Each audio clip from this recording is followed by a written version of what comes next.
नमस्कार, बहुत स्वागत आपका। मैं हूं आपके साथ मनुरा सक्सेना। दाऊदी बोहरा समुदाय में महिला खतना पर सुनवाई के लिए राजी हुआ सर्वोच्च अदालत। सरकार और सभी पक्षों को नोटिस जारी किया गया। आखिरकार क्या कुछ कहा गया है, आपको इस पूरी खबर में हम इस वीडियो में बताने वाले हैं। देश की सर्वोच्च अदालत मुस्लिम महिलाओं की खतना प्रथा पर रोक लगाने की याचिका पर सुनवाई के लिए तैयार हो गई है। अदालत ने इस संबंध में सभी पक्षों को नोटिस जारी कर उनसे जवाब मांगा है। सुप्रीम कोर्ट अब केंद्र सरकार और अन्य पक्षों की दलीलें सुनने के बाद इस मामले पर आगे फैसला सुनाएगा। बता दें कि न्यायमूर्ति वीवी नागरत्ना और साथ ही न्यायमूर्ति आर महादेवन की पीठ ने शुक्रवार को एक गैर सरकारी संगठन द्वारा दायर याचिका पर सभी जरूरी पक्षों को नोटिस जारी कर दिया है। गैर सरकारी संगठन चेतना वेलफेयर सोसाइटी ने मुस्लिम महिलाओं के खतना पर रोक के लिए याचिका दायर की है। यह याचिका खासतौर से दाऊदी बोहरा समुदाय में प्रचलित प्रथा पर रोक लगाने से संबंधित है। संगठन ने अपनी याचिका में इस प्रथा को बच्चों के अधिकारों का उल्लंघन बताते हुए दावा किया है कि इस्लाम का जरूरी हिस्सा नहीं है।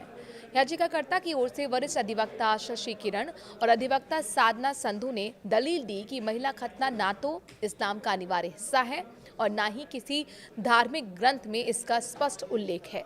इसके बावजूद बच्चियों पर जबरन ये प्रक्रिया की जाती है। इससे उन्हें गंभीर शारीरिक और मानसिक नुकसान झेलना पड़ता है।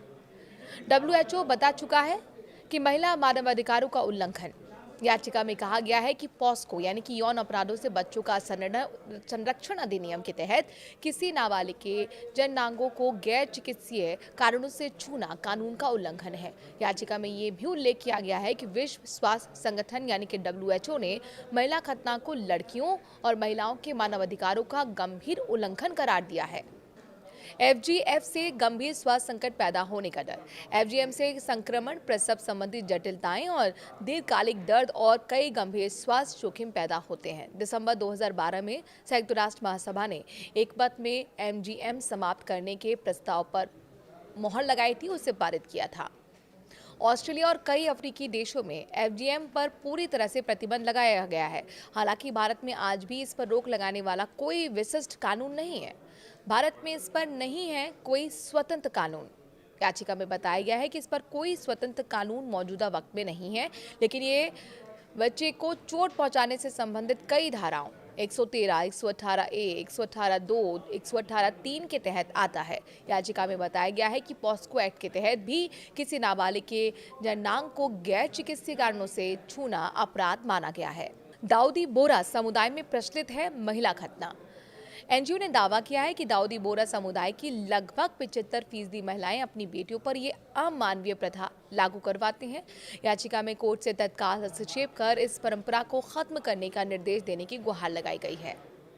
दाऊदी बोहरा समुदाय शिया इस्लाम का एक संप्रदाय है और भारत में यह समुदाय महिला जनांग विकृति एफजीएम को खतना नाम से अपनाता है। याचिका के मुताबिक कुरान में इस प्रथा का कोई उल्लेख नहीं है, लेकिन समुदाय के विशेष ग्रंथ दैम उल इस्लाम में इसका समर्थन किया गया है।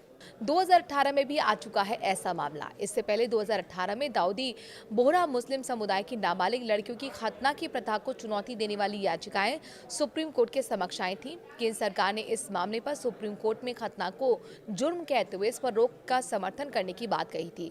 साथ ही कहा था कि इसके लिए दंड विधान में 7 साल तक कैद की सजा का प्रावधान भी है। यह याचिका सुप्रीम कोर्ट में वकील सुनीता तिहाड़ ने दायर की थी।